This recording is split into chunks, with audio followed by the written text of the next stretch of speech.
Assalamualaikum warahmatullahi wabarakatuh. Perkenalkan, nama saya Juanda Trisya Putra dengan NIM 106230007, asal tempat tinggal Muara Bulian Batanghari.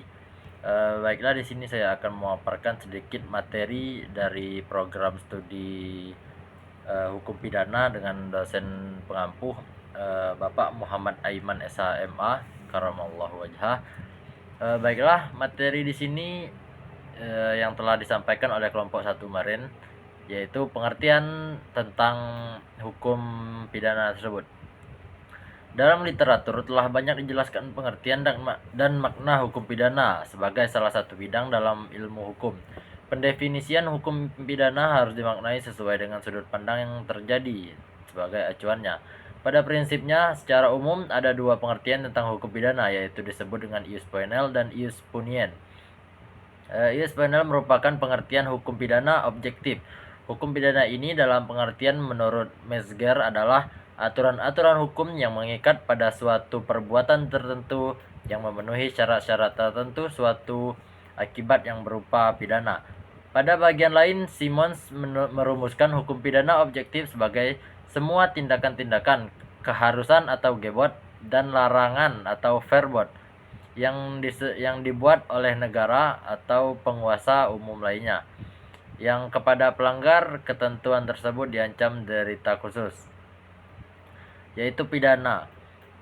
Demikian juga peraturan-peraturan yang menemukan syarat bagi akibat hukum-hukum itu. Selain itu, Pompey merumuskan hukum pidana objektif sebagai semua aturan hukum yang menentukan terhadap tindakan apa yang seharusnya dijatuhkan pidana dan apa macam pidananya yang bersesuai dengannya. Sebagai bahan perbandingan, perlu kiranya ditemukan pandangan pakar hukum pidana Indonesia tentang apa yang dimaksud dengan hukum pidana objektif.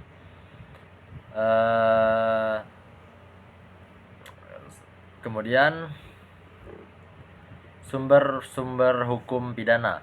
Secara umum, hukum pidana dapat ditemukan dalam beberapa sumber hukum, yakni KUHP atau Wetboek van Schevek sebagai sumber utama hukum pidana Indonesia. Terdiri atas 3 buku KUHP, yaitu buku 1 bagian umum, buku 2 tentang kejahatan, dan buku ketiga tentang pelanggaran. Memori Van Tulligning atau MVT, penjelasan terhadap KUHP.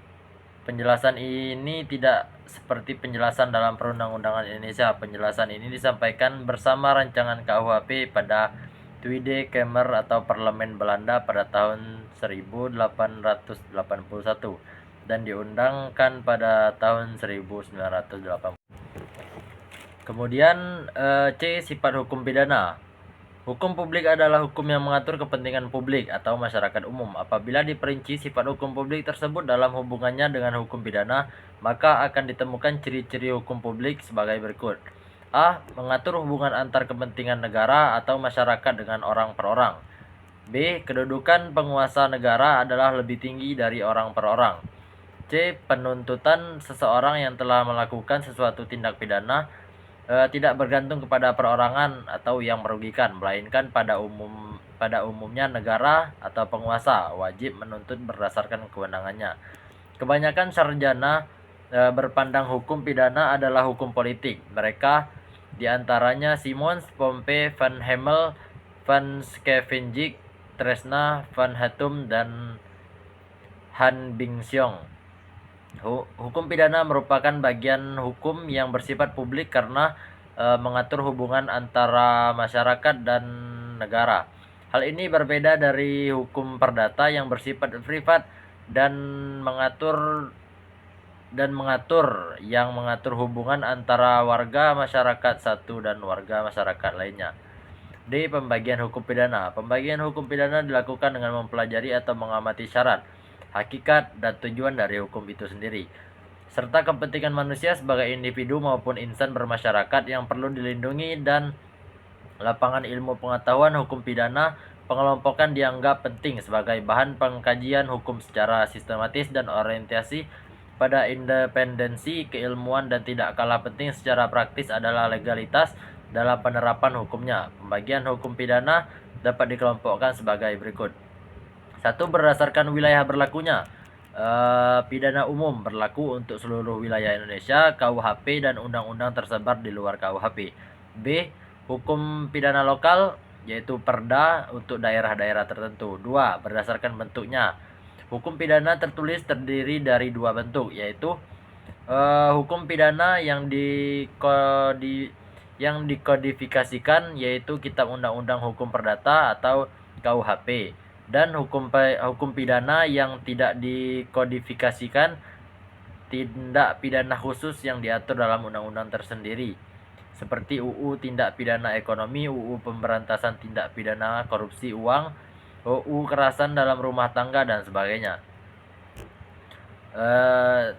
Hukum pidana umum dan hukum pidana khusus. Hukum pidana umum adalah ketentuan-ketentuan hukum pidana yang berlaku secara umum bagi semua orang.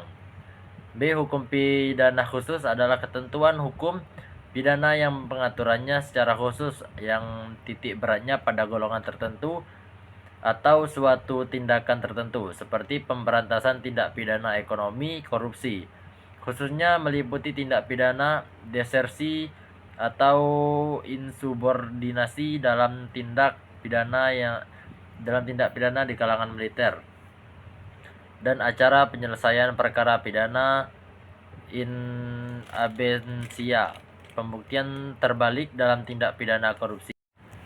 Tujuan hukum pidana. Mengenai tujuan hukum pidana dikenal dua aliran, yaitu untuk menakut-nakuti setiap orang jangan sampai melakukan perbuatan yang tidak baik atau aliran klasik.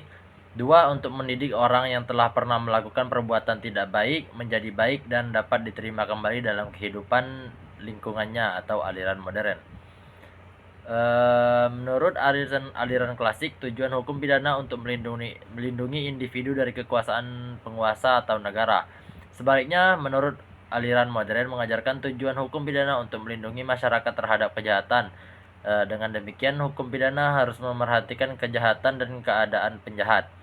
Maka aliran ini mendapat pengaruh dari perkembangan kriminologi. Selanjutnya F. Asas-asas dalam hukum pidana. 1. Asas legalitas. Asas legalitas adalah prinsip hukum yang menyatakan bahwa suatu tindakan hanya dapat dikenai hukuman pidana jika tindakan tersebut telah secara jelas diatur sebagai perbuatan pidana dalam perundang-undangan yang berlaku sebelum tindakan dilakukan. Prinsip ini sejalan dengan pasal 1 KUHP yang menyatakan bahwa tindakan hanya dapat dihukum pidana jika didasarkan pada ketentuan undang-undang yang telah ada. Tujuan asas legalitas.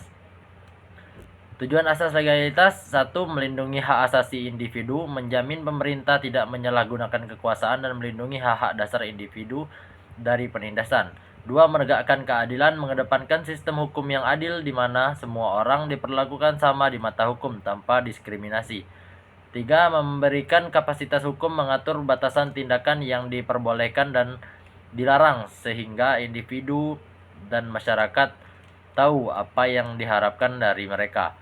Mungkin hanya ini yang dapat saya sampaikan. Kurang lebihnya saya mohon maaf. Wabillahi taufiq wal hidayah. Wassalamualaikum warahmatullahi wabarakatuh.